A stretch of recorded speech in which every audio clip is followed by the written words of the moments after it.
Salut à toi, j'avais envie de te proposer aujourd'hui un tirage suite à cette pleine lune qui a vraiment été, en tout cas pour moi, hyper intense en émotion. Je sais pas comment toi tu l'as vécu, d'ailleurs tu pourras me laisser un petit commentaire si tu as envie de m'en faire part. Mais alors moi ça m'a brassé un truc de ouf, j'ai passé 3 nuits là à dormir 4 heures. J'ai fait plein de rêves, plein de cauchemars, j'avais le mental en surchauffe totale, le corps hyper fatigué, mais alors vraiment le mental qui tourne, c'était assez impressionnant. Et donc, en fait, quand on vit comme ça beaucoup d'émotions, on a souvent, je trouve, parfois du mal à mettre des mots sur les émotions de façon précise. Et c'est en ça que je me sers du tarot. Dans ce que je pratique, ça s'appelle le tarot psychologique.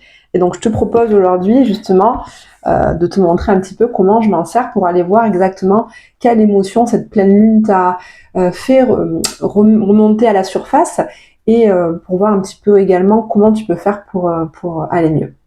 Pour ça, je te fais deux choix. Tu as le choix d'abord entre cette première pierre qui était un très beau lapis lazuli, c'est ma pierre chouchou, je l'aime beaucoup, et l'œil de taureau ici pour le choix numéro 2. On va tout de suite commencer par le choix numéro 1 avec le lapis lazuli. Alors, qu'est-ce que cette pleine lune t'a fait traverser comme émotion, toi qui as choisi la pierre bleue?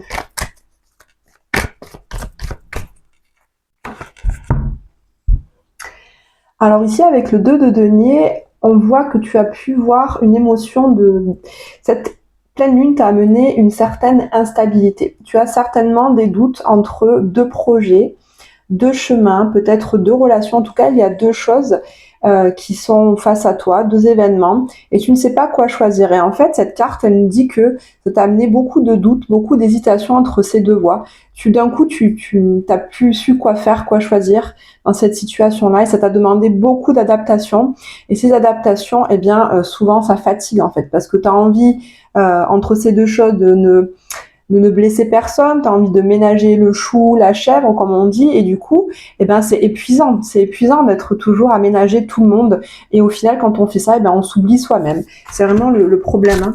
Donc, qu'est-ce que tu peux faire pour prendre soin de toi maintenant? Toi qui as vécu cette instabilité, ces doutes, et puis cette trop grande adaptabilité aux personnes qui t'entourent. Qu'est-ce que tu peux faire pour prendre soin de toi? Tiens.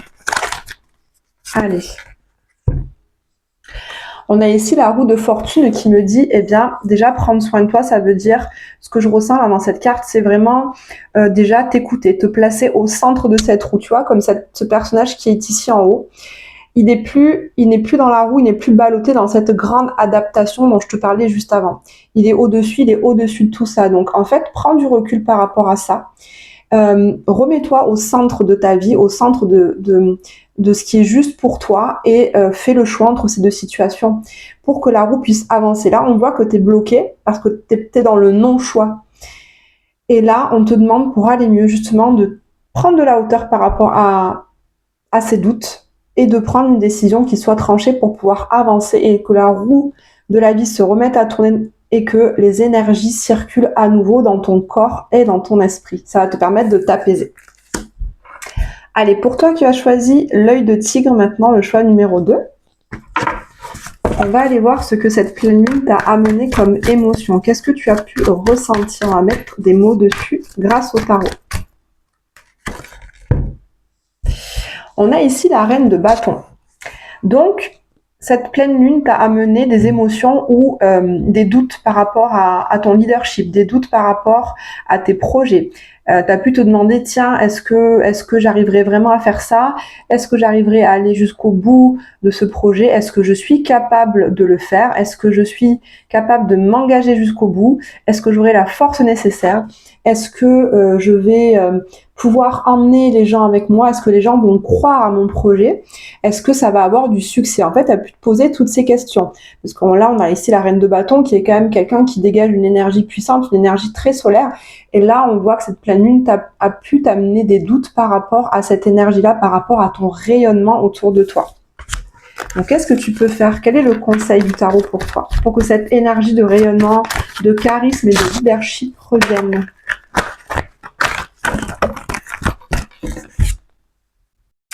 On a ici Le 4 et 4, 8 et de 10 de coupe, une très très belle carte. Donc le 10 de coupe me dit que pour retrouver ton énergie, ton rayonnement, la confiance en toi, eh bien renoue, si tu as des activités artistiques, des loisirs créatifs, des activités qui te mettent vraiment, qui nourrissent ton émotionnel, qui te mettent en joie, qui te mettent en vie, eh bien pratique-les.